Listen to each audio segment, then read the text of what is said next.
औज़ुबिल्लाहिमिनश्शैतानिर्रजीम बिस्मिल्लाहिर्रहमानिर्रहीम। I am your chemistry teacher Shahzeb Kiyani और आज हम 10th class chapter number 10 chemistry test yourself 10.4 discuss करेंगे। स्टार्ट करते हैं चैप्टर नंबर क्वेश्चन नंबर 1 से। How are the salt named? Salts का नाम कैसे रखा जाता है? सॉल्ट्स का नोमेनक्लेचर, नाम रखने को कहते हैं नोमेनक्लेचर। तो सॉल्ट्स का नाम कैसे रखा जाता है? अ सॉल्ट, कोई भी सॉल्ट है, गेट्स इट्स नेम फ्रॉम, अपना नाम जो है वो हासिल करता है from the name of the metal, अपने मेटल के नाम से, एंड द एसिड जिससे वो ड्राइव किया गया। मिसाल के तौर पर अगर हम बात करें सोडियम क्लोराइड की, तो सोडियम क्लोराइड का नाम सोडियम क्लोराइड इसलिए रखा गया कि इसमें जो मेटल मौजूद था उस मेटल का नाम है सोडियम, और जिस एसिड से ये ड्राइव किया गया उस एसिड ने इसको प्रोवाइड किया नेगेटिव एनाइन क्लोराइड आयन। ठीक है, तो सोडियम क्लोराइड इसका नाम रख दिया। बात करते हैं क्वेश्चन नंबर 2 की। Name the salts which are formed when zinc metal react with following acids. जब जिंक मेटल का रिएक्शन होता है इन एसिड के साथ तो कौन सा सॉल्ट बनता है? याद रखें, जिंक मेटल जब नाइट्रिक एसिड के साथ रिएक्शन करता है, nitric acid plus zinc metal plus Zn, तो ये कन्वर्ट हो जाता है जिंक नाइट्रेट में। ठीक है, इसी तरह से फास्फोरिक एसिड जब जिंक के साथ रिएक्शन करता है Zn के साथ, तो ये कन्वर्ट हो जाता है ZnPO4 में, जिंक फॉस्फेट इसको कहा जाता है। और इसी तरह से जिंक मेटल जब एसिटिक एसिड के साथ रिएक्शन करता है तो ये कन्वर्ट हो जाता है जिंक एसीटेट के अंदर। ठीक है, तो आपके पास जिंक एसीटेट, जिंक फॉस्फेट और जिंक नाइट्रेट, ये 3 सॉल्ट्स ऑब्टेन होते हैं। बात करते हैं क्वेश्चन नंबर 3 की। How will you justify that salts are neutral compounds? आप ये किस तरह से जस्टिफाई करते हैं कि salts neutral compounds? Salts neutral compound क्यों हैं? न्यूट्रल कंपाउंड क्या होते हैं? न्यूट्रल कंपाउंड्स की अगर मैं बात करूं तो न्यूट्रल कंपाउंड्स ऐसे कंपाउंड्स हैं जिनमें पॉजिटिव चार्जेस की तादाद नेगेटिव चार्जेस की तादाद के बराबर हो जाती है, इक्वल हो जाती है। तो ऐसे कंपाउंड्स को न्यूट्रल कंपाउंड्स कंसिडर किया जाता है।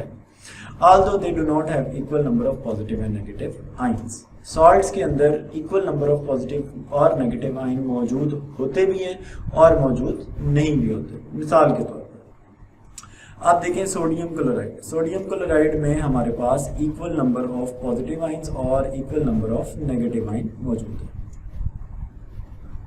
एक सोडियम और एक क्लोराइड।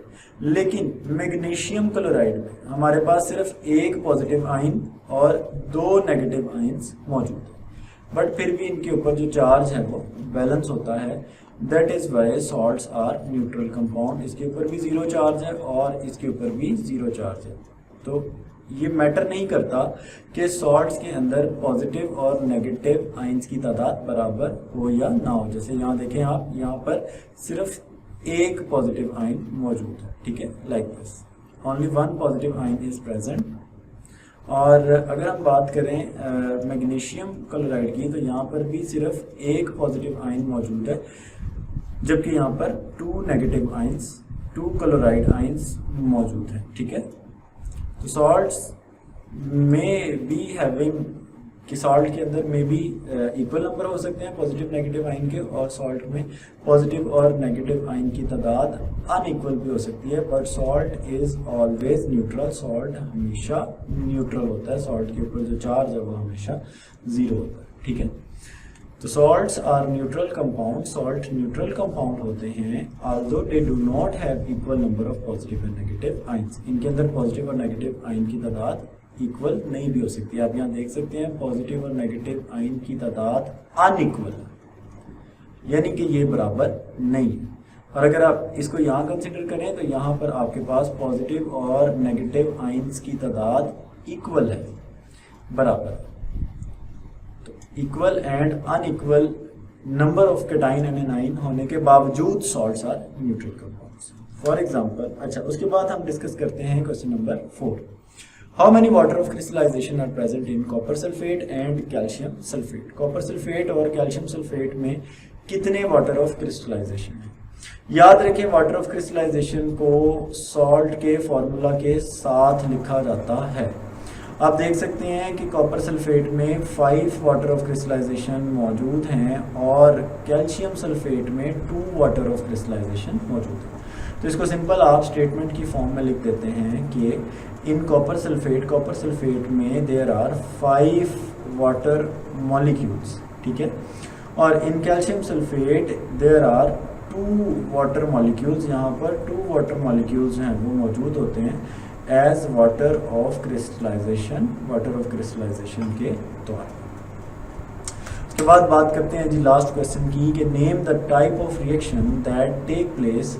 ऐसे रिएक्शंस के बारे में, ऐसे रिएक्शन के नाम लिखें जो कि एसिड और मेटल के दरमियान होता है और इसके दौरान कौन सी गैस इवॉल्व होती है। याद रखें ऐसा रिएक्शन जिसमें एसिड और मेटल आपस में रिएक्शन करते हैं, ऐसे रिएक्शन को कहा जाता है डायरेक्ट डिस्प्लेसमेंट रिएक्शन। और